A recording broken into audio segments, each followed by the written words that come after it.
శాసనసభ సమావేశాలు ప్రారంభం కానున్నాయి. 16వ శాసనసభ 5వ సమావేశం రేపు ప్రారంభం అవుతా ఉంది.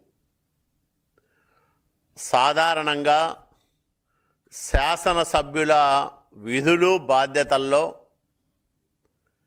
శాసన వ్యవస్థను గౌరవించడం, శాసనసభలో ప్రజా సమస్యలు ప్రస్తావించడం, రాష్ట్ర ప్రగతి కోసం జరుగుతున్న చర్చల్లో పాలు పంచుకోవడం,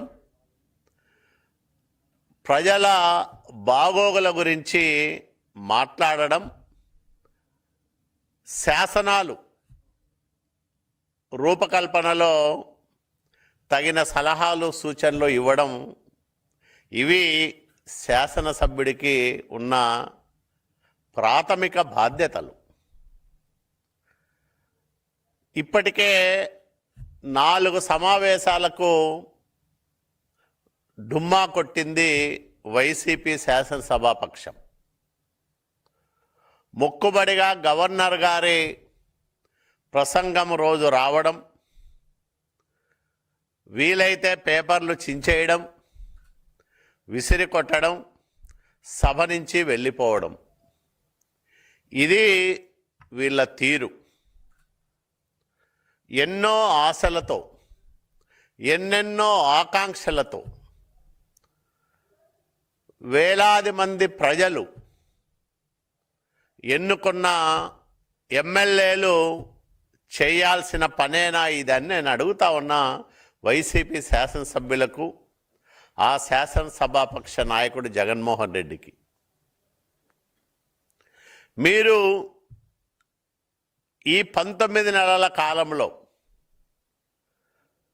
చట్టసభలో సభ్యుడిగా నిర్వర్తించాల్సిన ప్రాథమిక బాధ్యతను నెరవేర్చారా? అట్లా నెరవేర్చనప్పుడు శాసనసభ్యులుగా కొనసాగే నైతిక అర్హత మీకు ఉందా అని నేను అడుగుతా ఉన్నా.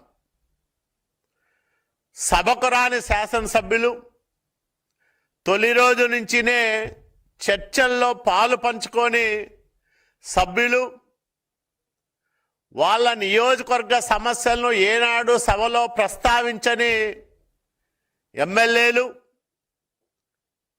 అనేక చట్టాలు రూపకల్పన జరుగుతున్నా వాటి విషయాల్లో ఎప్పుడూ చర్చించని శాసనసభ్యులు శాసనసభకు సభ్యులుగా వ్యవహరించడం ఎంతవరకు నైతికత అని నేను అడుగుతా ఉన్నా. మీకు శాసనసభ పైన గౌరవం ఉన్నా, శాసన వ్యవస్థ పైన నమ్మకం ఉన్నా, కనీసం రేపు ప్రారంభమయ్యే శాసనసభ సమావేశాల నుంచైనా పాల్గొని చట్టాల రూపకల్పనలో మీ సలహాలు సూచనలు ఇచ్చి నిర్మాణాత్మకమైన విమర్శలతో, సహేతుకమైన ఆరోపణలతో మీరు ప్రభుత్వాన్ని ప్రశ్నించండి. సమాధానం చెప్పడానికి ముఖ్యమంత్రి చంద్రబాబు నాయుడు గారి నాయకత్వంలో పనిచేస్తున్న కూటమి ప్రభుత్వం సిద్ధంగా ఉంది. ఏ అంశాన్ని చర్చించడానికైనా, ఏ విషయం పైన మాట్లాడడానికైనా, మీరు అడిగే ఎలాంటి ప్రశ్నలకు అయినా సమాధానాలు ఇవ్వడానికి, సత్యాలు ప్రజలకు చాటడానికి కూటమి ప్రభుత్వం సిద్ధంగా ఉందనే విషయాన్ని ఈ సందర్భంగా నేను వైసీపీ నాయకులకు చెప్తా ఉన్నా. కనీస మర్యాద పాటించరు, శాసనసభ వ్యవస్థను గౌరవించరు, సభకే రారు, సంతకాలేమో పెట్టిపోతారు. ఏంటి ఈ వింత వైఖరి, ద్వంద్వ వైఖరి ఇప్పటికైనా మీ ఆలోచనల్లో మార్పు రావాలి. ప్రజల గురించి, మీరు ఎన్నుకున్న మీ నియోజకవర్గాల సమస్యల గురించి, ఈ రాష్ట్రంలో జరుగుతున్న అభివృద్ధి గురించి జరిగే చర్చల్లో పాలు పంచుకోవడంతో పాటు చట్టాల్లో తెస్తున్న మార్పులపైన కానీ లేదా కొత్తగా తీసుకొస్తున్న చట్టాలపైన కానీ మీ సలహాలు సూచనలు ఇవ్వడానికి ఇప్పటికైనా సిద్ధపడాలని జగన్మోహన్ రెడ్డికి, ఆయన పార్టీ శాసనసభ్యులకు నేను విజ్ఞప్తి చేస్తా ఉన్నా. ఎందుకంటే శాసనసభ సభ్యుడిగా అద్భుతమైన అవకాశం శాసనసభలో మాట్లాడే దానికి. ఆ అవకాశాన్ని మీరు సద్వినియోగం చేసుకోకపోతే ప్రజలు మిమ్మల్ని క్షమించరు. 5 సంవత్సరాల జగన్మోహన్ రెడ్డి అరాచక పరిపాలన, విధ్వంసకర విధానాలు, వ్యవస్థలను భ్రష్టు పట్టించిన తీరు, రాష్ట్ర అభివృద్ధిని నాశనం చేసిన విధానం, ఇవన్నీ చూసి భయంతో ఒకవైపు చంద్రబాబు నాయుడు గారు, పవన్ కళ్యాణ్ గారు, అట్లాగే భారతీయ జనతా పార్టీ నరేంద్ర మోడీ గారు వీళ్ళందరూ కలిసి రాష్ట్రాన్ని బాగు చేస్తారనే ఒక నమ్మకంతో 151 స్థానాలున్న వైసీపీకి 11 స్థానాలు ఇచ్చారు, కూటమికి 164 స్థానాలు ఇచ్చారు ఆంధ్రప్రదేశ్ రాష్ట్ర ప్రజలు. మరి 151 నుంచి 11కు పడిపోయినా ఇంకా ప్రజాస్వామ్యం గొప్పతనము, ప్రజల ఆలోచనలు, వాళ్ళ అభిప్రాయాలు వీటన్నిటినీ విశ్లేషణ చేసుకోకపోతే, మీ ఘోర పరాజయానికి అసలైన కారణాలపైన సమీక్ష చేసుకోకపోతే, ఇంకా దౌర్జన్యకర పద్ధతులతో, బ్లాక్మెయిలింగ్ విధానాలతో రాజకీయాలు కొనసాగిస్తే వైసీపీ రాష్ట్రంలో రాజకీయంగా భూస్థాపితం కాక తప్పదు. ఇప్పటికైనా శాసనసభ సభ్యులుగా, ఈ రాష్ట్రానికి 5 సంవత్సరాలు ముఖ్యమంత్రిగా పనిచేసిన వ్యక్తిగా, మాజీ ముఖ్యమంత్రిగా శాసనసభకు వచ్చి ఆ వ్యవస్థ పైన మీకున్న గౌరవాన్ని చాటుకోమని నేను వాళ్ళకు హితవు పలుకుతా ఉన్నా. మీరు శాసనసభకు రాకపోతే మీ గురించి మీ నియోజకవర్గాల్లో ప్రజలు ఏమనుకుంటున్నారో వాళ్ళ దగ్గరికి వెళ్ళి అడగండి. వాళ్ళు ఏం కోరుకుంటున్నారో మీకు తెలుస్తుంది.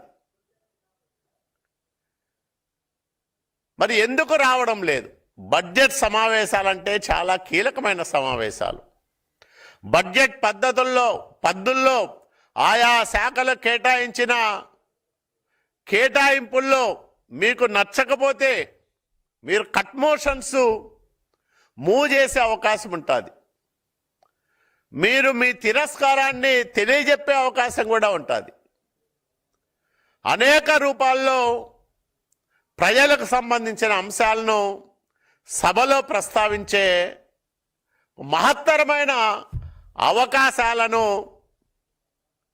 కాలదన్నుకుంటున్న మీ నిరంకుశ ఆలోచనలు, మీ నియంత భావజాలం ఇవన్నీ చూసి ప్రజలు అసహించుకుంటున్నారు. ఇప్పటికైనా మీ బాధ్యతలను గుర్తెరగండి. ఎందుకంటే 5 ఏళ్ళు ప్రజాకంటక పాలన సాగించారు వైసీపీ నాయకులు. వీళ్ళ వల్ల ఈ రాష్ట్రంలో వ్యవసాయం, ప్రాథమిక రంగమైన వ్యవసాయం పూర్తిగా ఆ 5 సంవత్సరాల్లో కుదేలైపోయింది. భూ వివాదాలు విపరీతంగా పెరిగిపోయినాయి. వీళ్ళకి నచ్చితే